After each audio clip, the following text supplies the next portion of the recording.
The global development agenda has reached a critical turning point, marked by a deepening crisis of finance unfolding amid intense geopolitical entanglement and unprecedented global realignment. The financing gap for achieving the Sustainable Development Goals has not just widened, it has catapulted, now surpassing $4 trillion, exposing the systemic fragility of the global development architecture and the erosion of collective commitment to shared global priorities.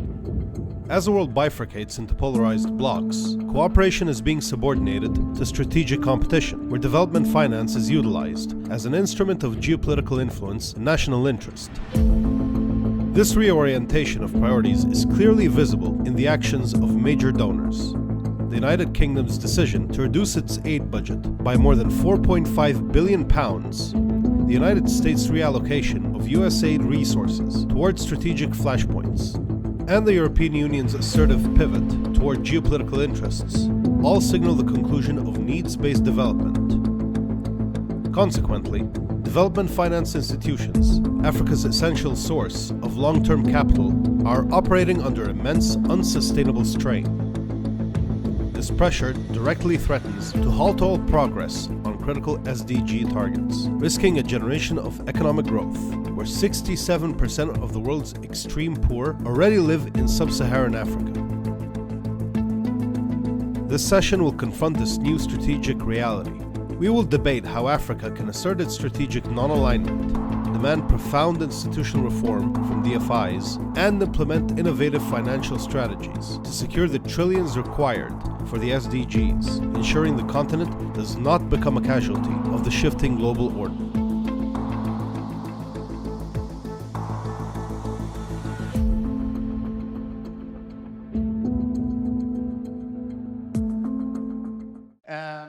Shrinking resources of development finance institutes, DFIs, and the threat to SDGs implementation, especially in Africa. I think we've been hearing all morning, about a new world order, disruption, lack of uncertainty, squeeze in resources. Again, at face value, United States, as the biggest economy, seems to be having a different agenda, possibly retracting from DFIs. Question marks about the Belt Road initiatives, so-called debt trap. Again, wars flaring up in Europe, Ukraine, that is putting a lot of pressure on resources. Having said that, what are we witnessing? Are we looking at regional integration, regional globalization? We talk about multilateralism. Is it there still? There's a lot of uncertainty when it comes to that. And yet, let alone, there is the concept of an emerging narrative of a kind of a lifeboat diplomacy, where the world is too cramped up that you had to let go of the have-nots so the haves can prosper? Or is it going to be more inclusion and prosperity for everybody that will add more demand and prosperity even for the developing world? I think these are a lot of questions that are coming, that more or less centers around, the DFIs. Let alone, again, developing countries. With all these threats and maybe the politicization of DFIs, what would be the solutions? How to go about it? How to wean countries in this respect? There are a lot of questions. I won't delve into that, but again, we have with us a distinguished panel. Ms. Elena Panova, the UN Resident Coordinator in Egypt, Mr. Stephane Guimbert, World Bank Division Director for Egypt, Yemen and Djibouti, Mr. Mark Davis, Managing Director for the Southern and Eastern Mediterranean, European EBRD, Dr. Nangula Nelulu, Chief Executive Officer of Namibia Investment Promotion and Development Board, and ultimately we're going to have a presentation from Her Excellency, Dr. Rania Mashat. So we have some limited, we're squeezed in time. Maybe we start with you, Elena. What's your take, on On DFIs, questions that I raised, politicization. You see a threat in that. What would, developing world or the South do to wean itself or to activate or leverage DFIs, de-risk, activate the private sector? There are so many questions. Probably it will be relevant for the whole distinguished panelists. Thank you very much for the opportunity to speak on this panel, and of course, Engineer Tawfik, thanks for Tarek. Okay, Tarek, yeah, we know each other for a long time. Let me just start by saying that it's very comfortable to be in this environment of like-minded people. I think what we heard this morning across all the sessions, many of these concepts and reflections will be repeated. Because we among ourselves, and that's what I grasp from the previous sessions, very much like-minded. We do believe in multilateralism. I was very pleased as a representative of the United Nations to hear that UN is part of the solution, very reaffirming.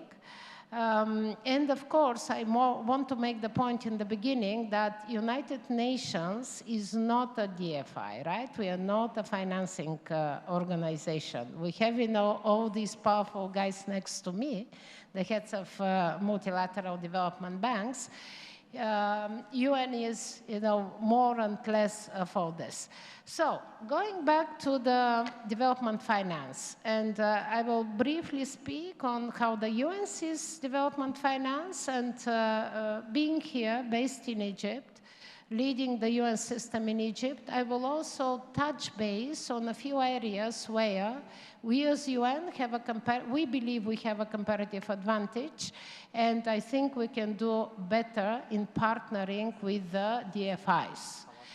So first, a few numbers for your attention with regard to the development finance. The recent analysis, specifically OECD, mentioned that the projection is that the ODA, official development assistance, will fall from 9 to 17% in 2025. And this is on the top of a decline of 9%, which was last year. And the prospects for 2026 and onwards are absolutely not clear. And we see this across the board.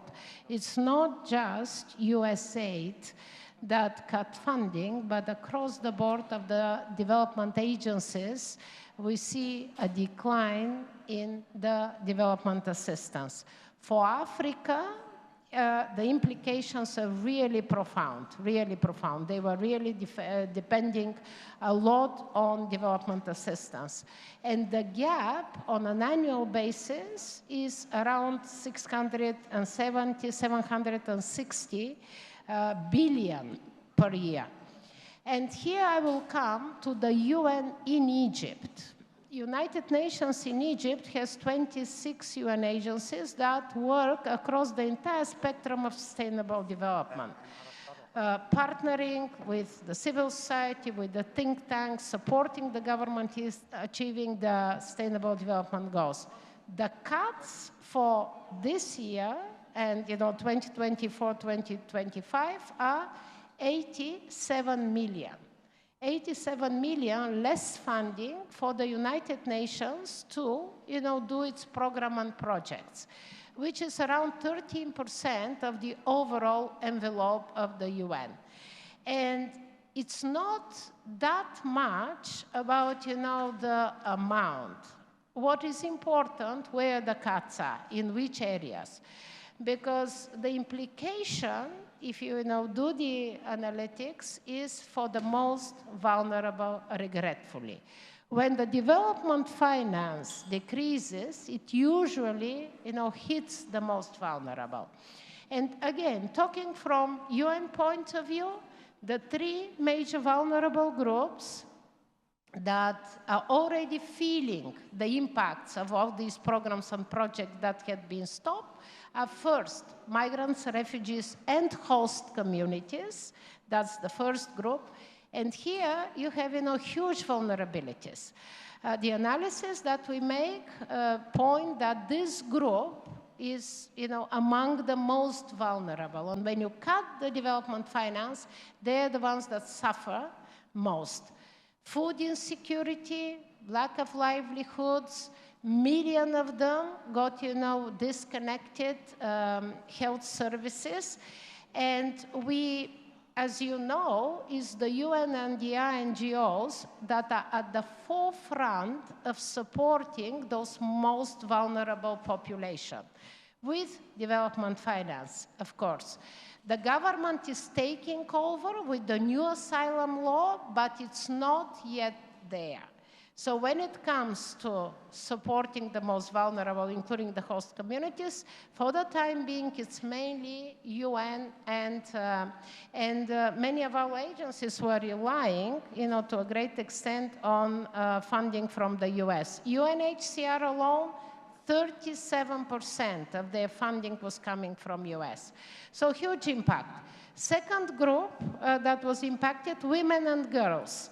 And that's very regrettable because the country is doing well. There is a political will on that file to empower women and girls. Regretfully, files like violence against women and girls were the ones that were hit most. And children and youth, and here I will again point to the children and youth of the refugees, including the refugees from Gaza that were deprived from learning opportunity, distance learning. UNICEF was hit hard in this regard, and they had to basically stop some of these programs. So the takeaway is very stark. You have a huge demand, and you have, less and less supply. So the mismatch is huge. So as UN, where do we see, and how do we see, because we promised Dr. Abla to do solutions, right? That's, our promise. So where do we see the areas where we can do better? Again, talking from the point of view of UN, we need to be much more focused. We need to prioritize, we need to reflect with the government where are the priorities and where is the value added of UN. Because with a lot of money, we usually go to many projects. And these projects are small-scale projects across the entire spectrum. More and more UN, that's what the United Nations should do, more and more joint programs coming together as agencies, trying to focus on fewer but more impactful areas, and again, going back to the main principle, which is what's the impact on the people, right? That's the most important thing, because whatever we do, if it doesn't translate, if it doesn't land, in improving people's life and dignifying, their life, it will not last long. Right? It will not last. It raises more questions than answers. Yeah, exactly. And because development finance usually goes to these most vulnerable, to these areas, the government is more focused on the big infrastructure. Yeah, but we need to distinguish between aid and subsistence and development finance. I think Indeed. These are two things, that we should not mix. As such, we cannot ignore that geopolitics is playing a role. Political instability, famines, unemployment. Again, if the developed world ignores the problem, it will jump back on its back. We see that all the time with illegal migration, with conflicts that are dragging everybody in. So solutions. But again, you cannot put the whole burden on the developing world. There has to be something done with the developing countries, Africa, underdeveloped countries. So, Stephane, there could be, Africa is full of resources, human resources. Everybody's saying it's the future. Again, what are the mechanisms, to set up or to work on reforming the economies, maybe political, I don't want to say political reform, but I mean opening up the countries, the role of private sector. DFIs would be acting as de-risking instrument to accelerate. Money cannot come entirely from DFIs, but what would be the mechanism by which we get these solutions? Thank you very much, Tarek. Pleasure to be here with you and with the panel. So indeed, let's start from where Elena was also starting, and I think that's the title of our panel. The situation on the continent, still 450 million poor Africans, 300 million without access to electricity, and over the next 10 years, 5 years, maybe 500 million young Africans getting to the labor market on one side. And on the other side, Elena mentioned ODA, development aid, but it's also FDI, investments that has been going down, debt that has been going up. So there's a big gap between the two. What can be done? I would indeed start with the private sector side. So that's what you mentioned. The resource of the continent is on the private sector. And here it's a lot about how you get the governments out of the way of the private sector to create an enabling environment for the private sector to thrive in Africa. You still have a lot of state-owned businesses in Africa that are preventing private investors from coming in. And then there are cases where we can do better combining the strengths of the state and the strengths of the private sector.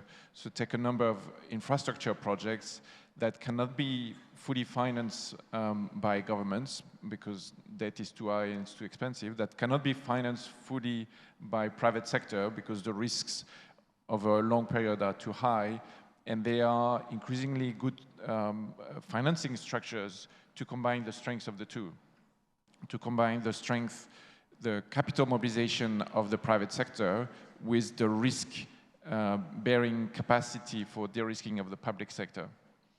So that's, I would say, the first one. The second, because the session is on the, development finance institutions, we at the World Bank, EBRD, and others have a role to really make every pound that we have count like 5 pounds. So how do we stretch our balance sheets? How do we ourselves mobilize private capital? So our private sector arm at the World Bank, which is called IFC, has increased significantly their program in Egypt, and worldwide has grown extremely rapidly, not only on their own account, but mobilizing private sector. And then we're also finding new ways to stretch our balance sheets. So for the past 10 years, our fund for Africa, which is called IDA, is also raising capital, private capital on markets, which wasn't the case before.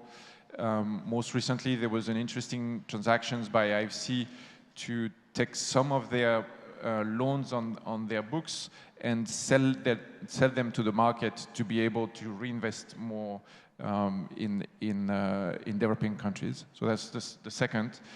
And the third, I would say, is the way governments, DFIs, and private sector are doing projects, that it shouldn't be just transactions. It should actually be transformation with the right policies and the right technology. I think there was an earlier mention to AI, huge potential to transform the way some of these development challenges are approached. In the Edo state of Nigeria, we work with the government to assess the use of AI for teaching, and then for basic teaching, literacy.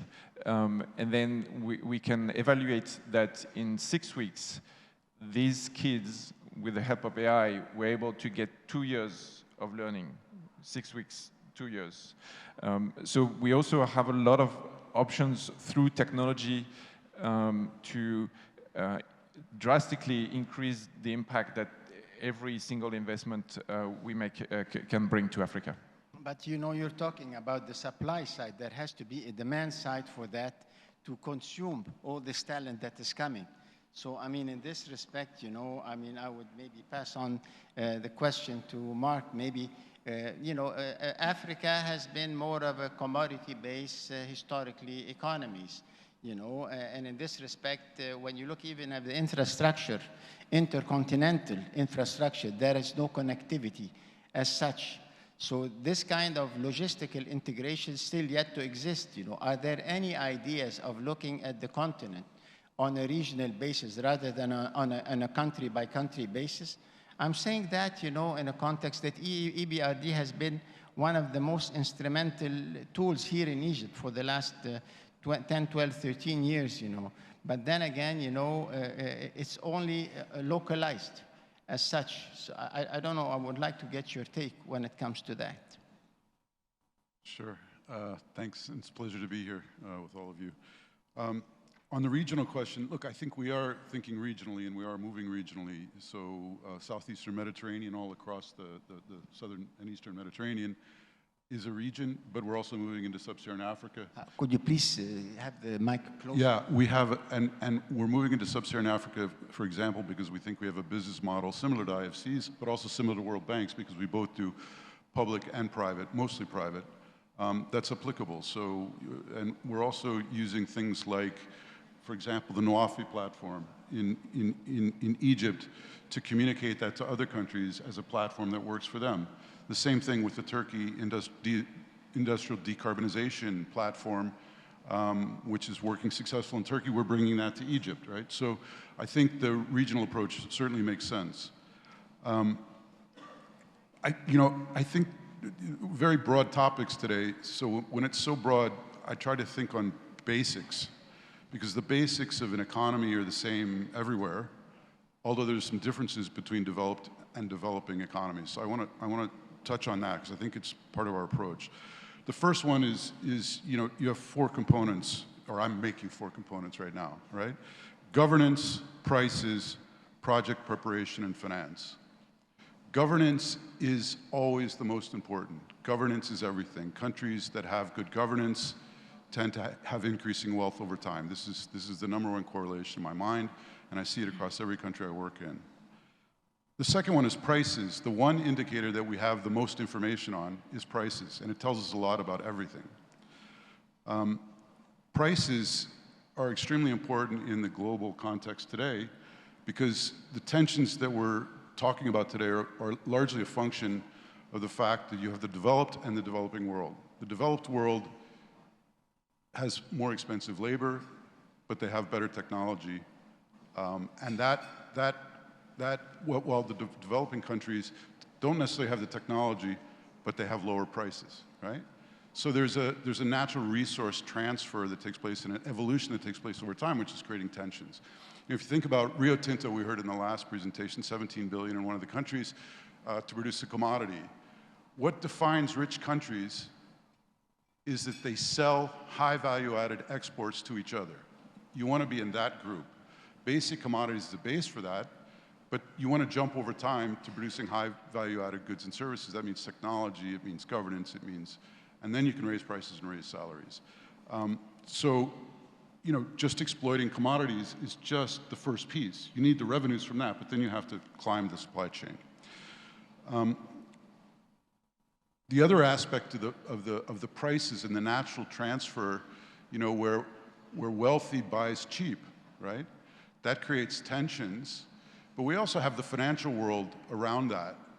And the financial world is such that when the developing countries, I would say the developing countries get 2 crises where the developed only get 1.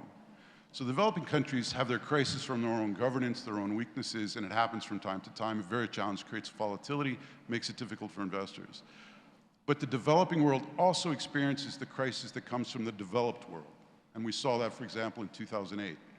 And what you see is that global capital flows are a function of developed world monetary and fiscal policy. So if you think of the globe, you know, as you think of a beach and the level of the water of global financial flows, And as you go up the beach, you go further into less developed emerging markets. When the moon, if you think about the Fed being the moon, when the moon is over top, the tide is up, and capital flows into those less developed economies. Capital comes, interest rates are down, investments up, economies start to work. When the moon goes away and the Fed tightens, and then the global monetary system tightens, you have this sucking sound as the water goes back out. And some countries, Germany, for example, is always underwater, Poland is always underwater, but then you get further east. Is Kazakhstan always underwater and can get that financing, or does the capital come out from there? And so it's extremely important for developing countries to get their macro fiscal right. And in terms of fiscal, the other stress that's coming out of this is the overspending globally in public finance. So there are fiscal space constraints around the world. And that is, of course, affecting the resources that DFIs have to bring to this problem. The reality is that, there's a lot of concern that DFIs aren't doing enough, but this year DFIs are doing more than they ever had with the same resources. The demand is there for DFIs. The resources are not going up because, countries are questioning how much resource that they can put into this multilateral system in the new sort of geopolitics. And then lastly, on finance, to bring finance, you need projects. There's no limit to what we can mobilize at EBRD. Since 2013, we've done 10 billion roughly in Egypt alone. That's about 7.5 billion investment of our own. But we've mobilized, that is, we got paid a fee to distribute or arrange another 2.5 billion. And then if you use other calculations like co-investment, the number is a lot larger. But that's just a drop in the bucket, right? The point is that the private sector investors, the asset managers, are looking for a perceived risk return that is a place they want to invest in an emerging market relative to anywhere else in the world. And the perceptions of risk return are extremely important. The reality is perception and reality are very different, okay? So when DFIs come in and evaluate that this project is doable, that's a signal for international capital market to flow in and finance that, and for domestic investment, okay? And that's where we run into limitations. We're ready to do far more in Egypt, but we're running out of projects. We're looking 75% in the private sector. We do sound banking. We have to have a deal that makes sense. We generate our own capital. We use some of that as grants to go back into our deals, but there's a limit to that. As was mentioned, ODA, Overseas Development Assistance, is drying up. And so the projects have to really stand on their own in terms of risk return. And so there's a limit to that. We do as much as we can to develop that and to have demonstration effects. And then on the public side, there's not much fiscal space. So we have to work on that. And that, I think there's two, I'll stop in a second, but there's two things I want to say about that. The first one is, when we're talking about sovereign guaranteed projects, there should be a clear cardinal ordering of those projects as a function of the internal rate of return or the economic rate of return, however you want to calculate it, and do the projects first that make the most sense. Right now, to me, grid financing in Egypt is the most important project, okay? Because there's a limit to grid. Renewables is the move that's really making a difference in Egypt. Previous speaker talked about consistent electricity to do manufacturing. You have to have the grid to have renewables, and the grid sovereign guarantee projects are not going forward at the pace that they need to. Okay, so there has to be a prioritization. And then the second one is the public-private partnership. And we're seeing a lot of interest in this now because of fiscal space constraints. I'm glad to say that we have a 10 million grant component. It's 9 million from EBRD, 1 million from the Egyptian government to prepare PPP projects. And at EBRD, we're pivoting to PPP for public sector infrastructure because there's no fiscal space, and because we can do it well with PPP, it works, and that's the direction forward, at least for us. I'll stop there. Thank you. Thank you. Well, I mean, again, we're raising more questions. Dr. Nangula, I mean, again, we talk Africa, but Africa is a continent. There's always a perception that Africa is a country. I mean, every country in Africa is so different. I mean, resources, politics, and again, as such, what are the chances? There are many free trade organizations, the African Free Trade Organization, the COMESA, and so forth, South Africa. Again, how would we look at, more economic integration, even on a regional basis? We dissect Africa to 3 or 4 or 5 regions, and you start with integration. Subsequently, this kind of integration can eventually wean it from the outside. What is your take on that? And what is required by the African countries, to wean themselves and to make the best value addition to their resources as such? I mean, there are issues like energy integration, roads, railways, I mean, there are so many things that have commonalities. I'd like to know what would be your take on that? Thank you very much for the opportunity to be here and to participate. And yes, to start with probably with the 2 points that you raised. Number one is, given the smaller size of some of our economies, like Namibia, where I come from, we are 3 million population. The country is very, very huge. And in geography, it's very well strategically located because we border quite a number of landlocked countries. But I always tell people there is no success for Namibia without success for Africa.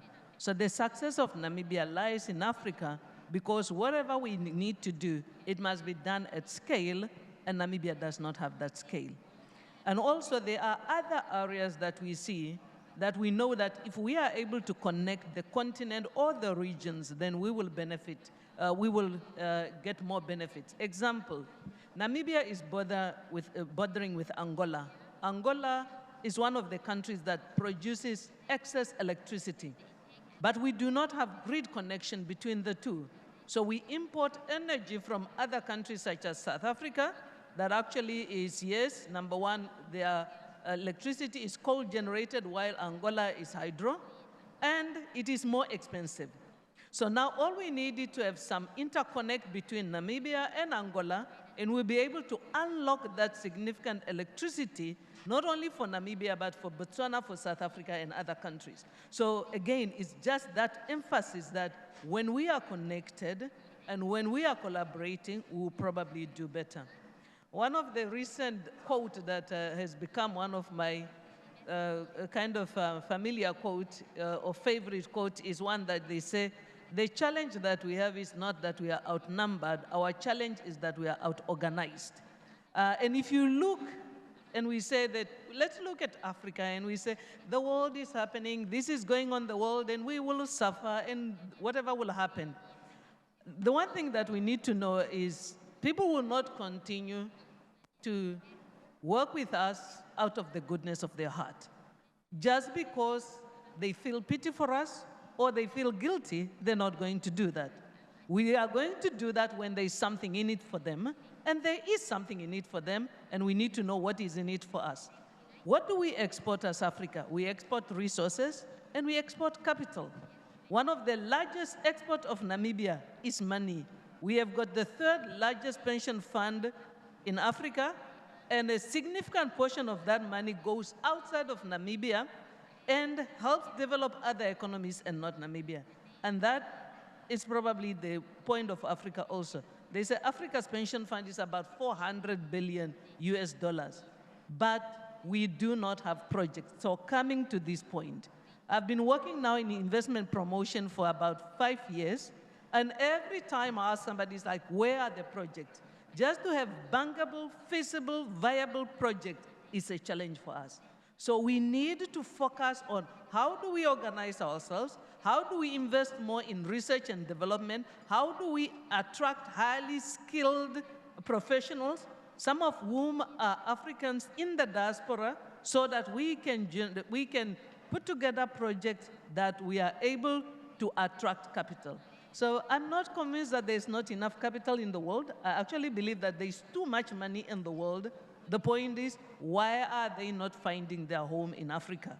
We need to rather focus on that question, because that question is the one that will help us to unlock what we need to do.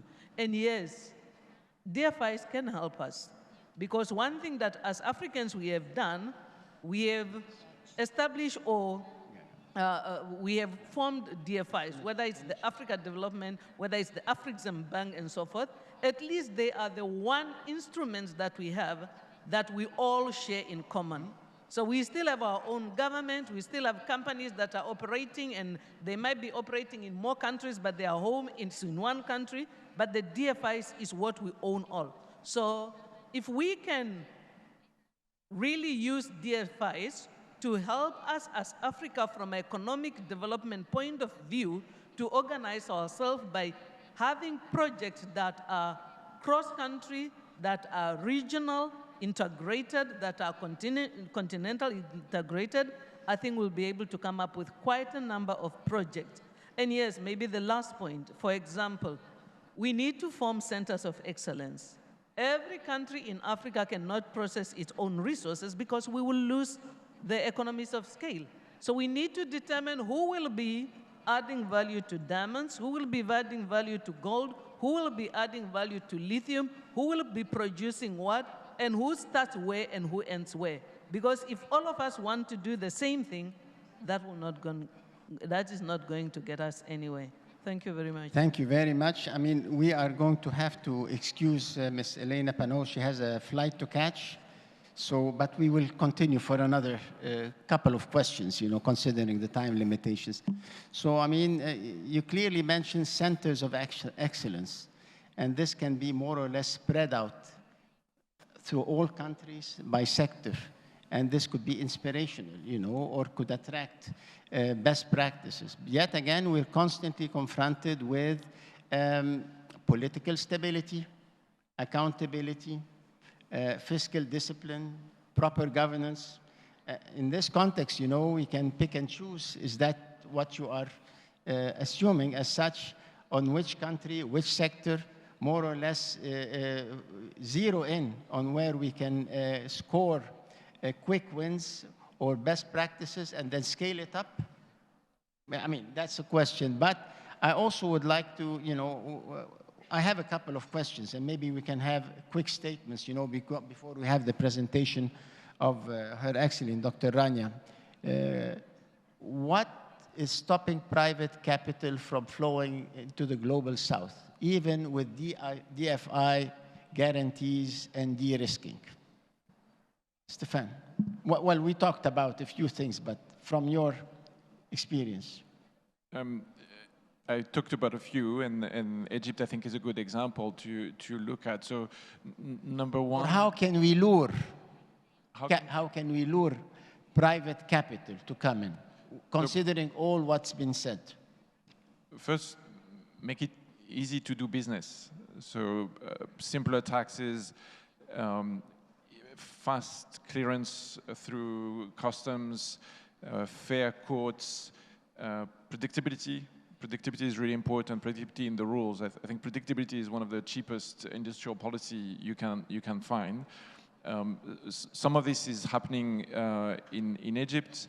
It's not making headlines, but it really makes a difference to the life of business. And there's much to go on that front. The second is the level playing field that I mentioned earlier.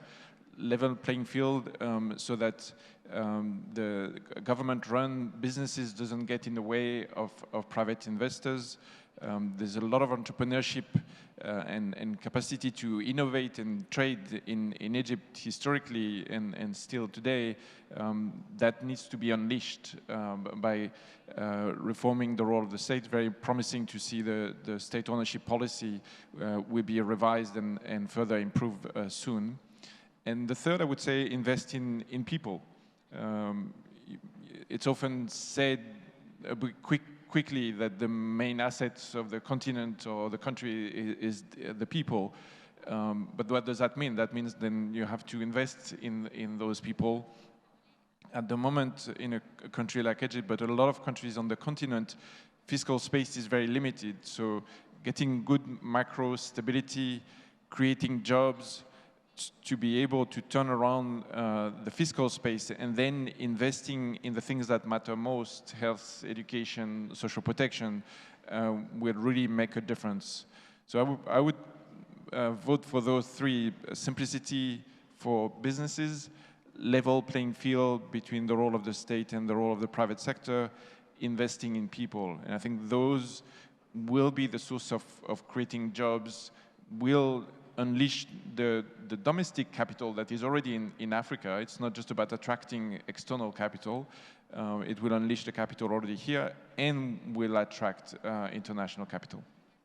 Thank you. Well, Mark, how can, with limited DFI resources, how can we leverage it to crowd in private capital?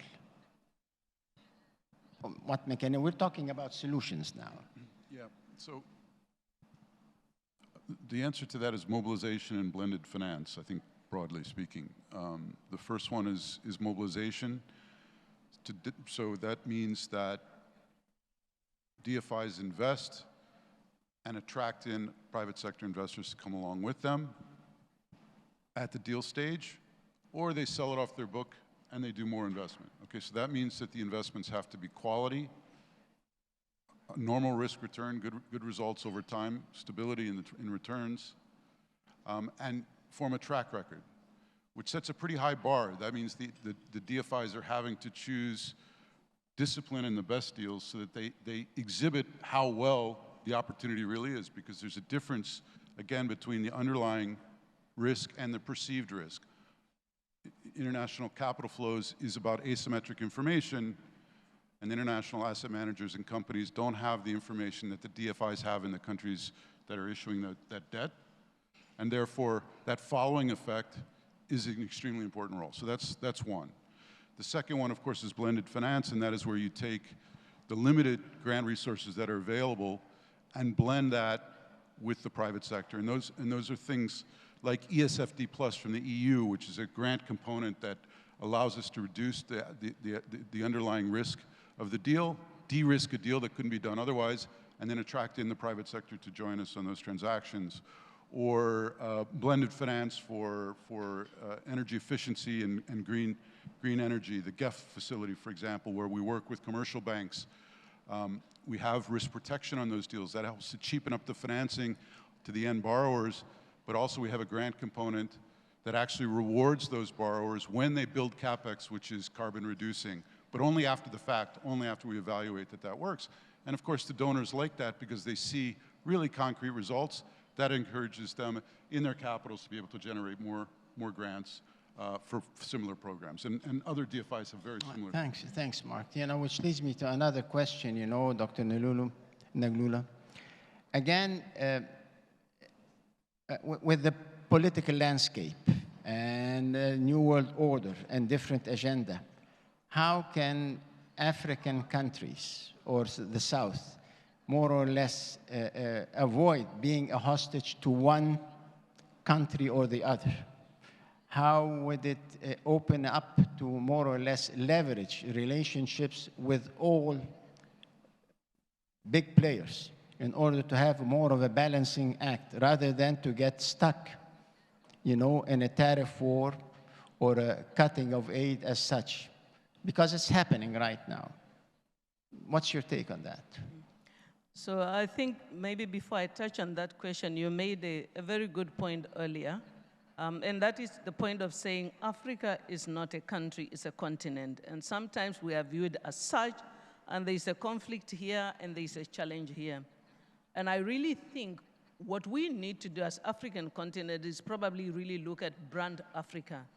Because whether it is us or somebody, we have been branded as this continent of confusion, of corruption, of whatever you can put there as the negative perceptions. But if you look, of wars and so on, but if you look like right now, how many countries in Africa are in conflict and at war compared to number of African countries which are 55? If you look at that, you will see that there is many more countries in Africa which are at peace. There are many more countries in Africa whose governance is improving and whose governance is doing well. There are many more countries in Africa that are stable in a democracy that is thriving. But that story is not out there. And I don't like to be a victim. So I'm not saying somebody has got an agenda against us. I don't care about that one. We need to have our own agenda and our own narrative and spread that agenda and narrative after we believe it ourselves first. And I think that is the first thing that we need to do. So if you look in my neighborhood, Namibia, Botswana, Angola, Mauritius, South Africa, I don't know which country is really the one that is bringing conflict. There is none of them. So that is the one. And then, yes, coming to your question of saying, how do we make sure that we are non-aligned? And it is a challenging one. Namibia, we pride ourselves as a country that is a friend to all and an enemy to none. But you know that whenever you work with people, they want to drag you in where that they are aligning. But I think if you have got your foreign policy and economic policy that is aligned to that, and you have defined it, and you work with that principle, I think that is something that you can collaborate. Namibia has been doing it for 35 since the independence that we have gained, and I believe that we are a country that is not aligned with one wing or another, and I believe we do have relationships, and we, being a small country, are able to play a critical role at the UN. Last year, Namibia and Germany collaborated in looking at the Summit of the Future for the UN. And also when you look at women, peace and security, Namibia plays a significant role, and it's probably because as a country, many countries see us as a neutral country that is able to drive the agenda of multilateralism without being aligned with one view or another. Thank you. Thank you. I mean, we're running out of time, so I mean, let me just put a quick, to the best of my ability, a quick summary. There is not one size fits all. Africa is 55 nations, 54 nations. Each one has its specificities. We separate aid from development finance. These are two different stories. De-risking instruments to try to lure in private capital. Again, looking at more of regional integration, not as on a country-by-country basis, but maybe on a regional basis within Africa, looking at regional partners with more of non-alignment as such. Again, I think and the one last thing that you mentioned, of course, Stephane, again, governance and reform, doing business, but then again, it has to be coupled with a strong infrastructure that can support this kind of reform. Subsequently, I think, we have to call it over here. Dr. Abla, we are going to have a brief intervention from Dr. Rania. Thank you all for your intervention, and we'll take it from there. Thank you. Virtually for today's second conference, the Cairo conference, I want to first send my greetings to Dr. Abla for the organization and for the invitation, and also Tarek Tawfik for moderating this session.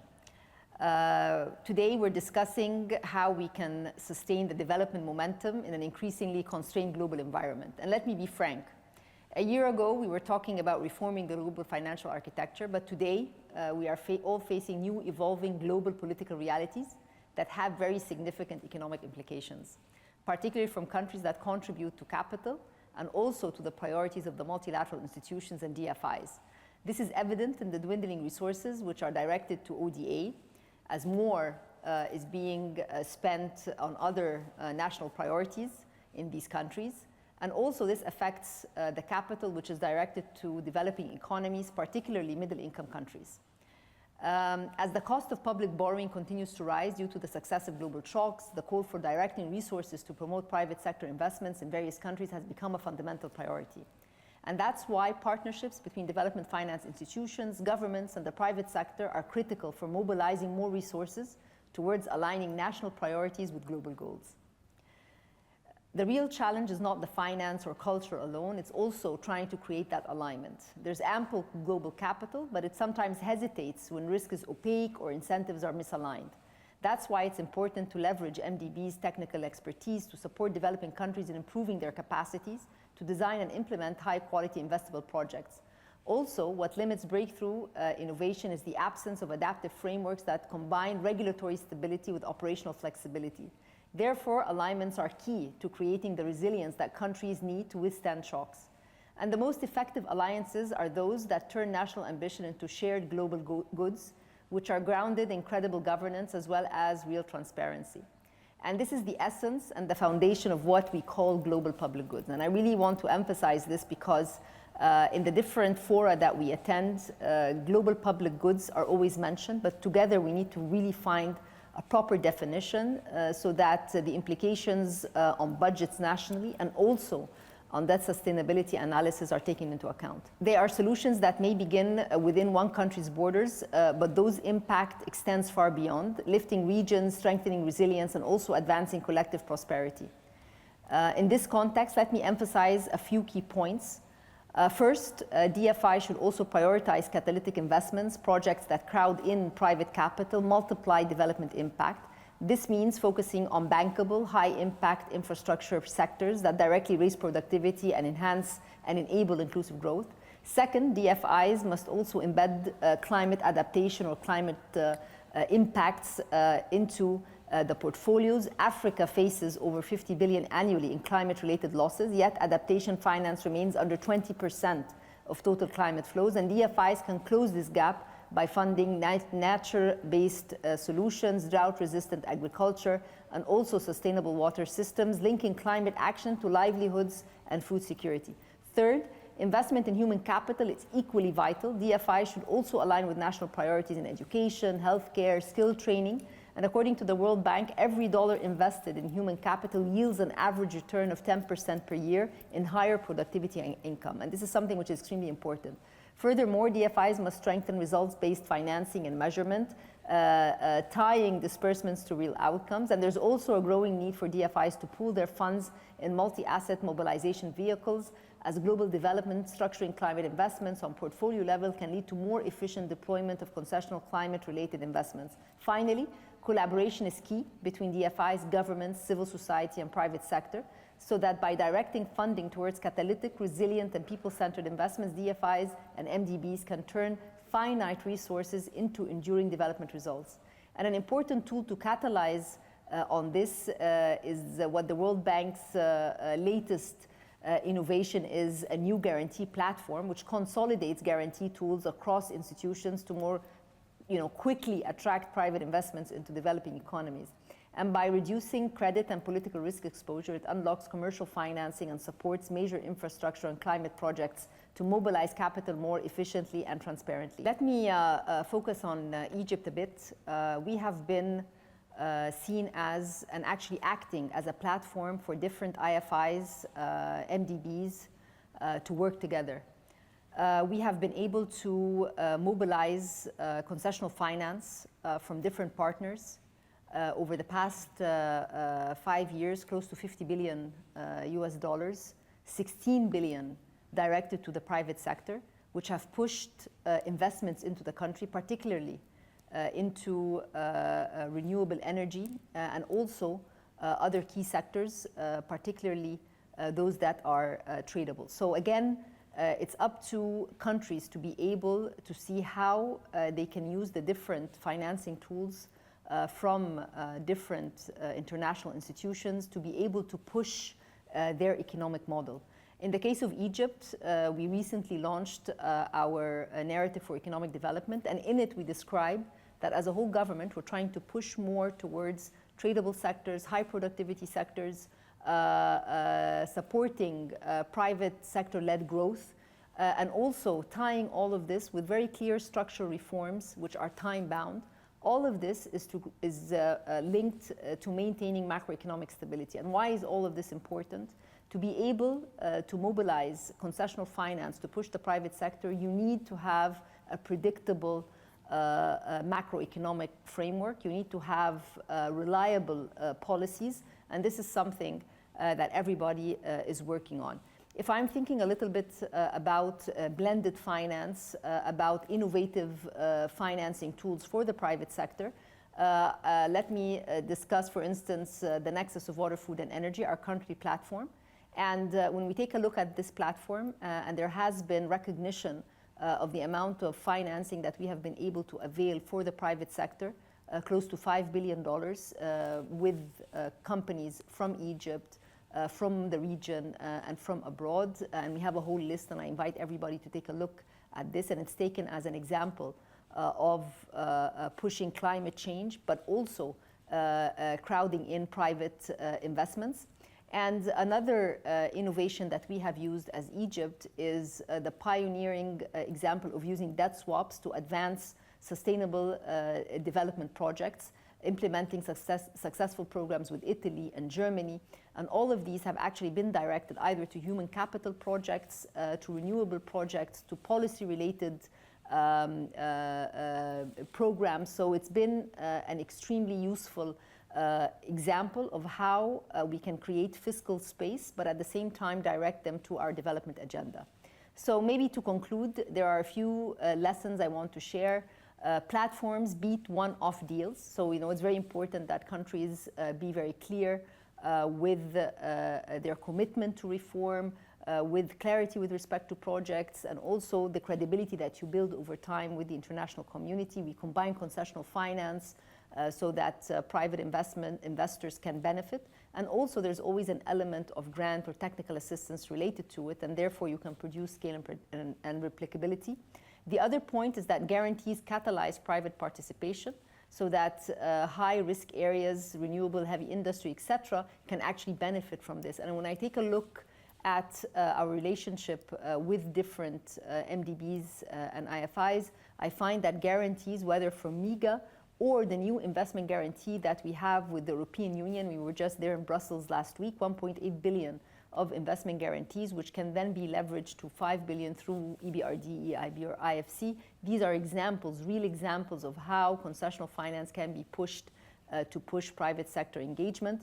And then finally, most importantly, policy predictability, capacity building as prerequisites so that you as a country are able to provide a convincing story for private sector to be interested to come in, but also for IFIs and MDBs to continue to push forward in your development journeys. So governments need to commit to reform, transparency, and measurable targets. Finally, let me say that DFIs face constraints and the road to 2030 is narrower than we hoped, but with innovation, partnerships, and most importantly, alignment. And when I say alignment, I also mean alignment between private sector and the public sector. So PPPs are another way to push forward. We can turn today's financial squeeze into an opportunity for tomorrow, building economies that are not only stable, but also more sustainable, inclusive, and future steady.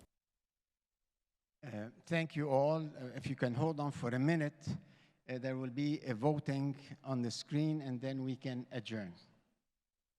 Dr. Abla, where's the voting?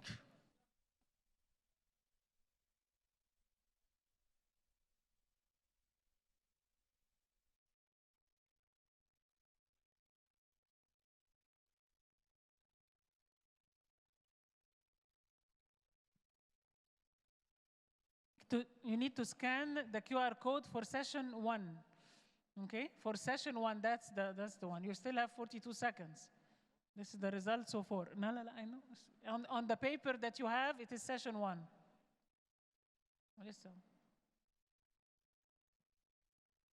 So, well, looks like they agree finally on something. They're not terribly off. Gendies, 50% see the answer as the local private sector and blended finance partnerships, 35% the same big players, and 17% fresh sources of finance. And others, the ones that were not Gen Zs, see 59% local private sector, 15%, it's much smaller, the same big players, so they are very hopeful of the future, 26% fresh sources of finance. Interesting answer. Thank you very much.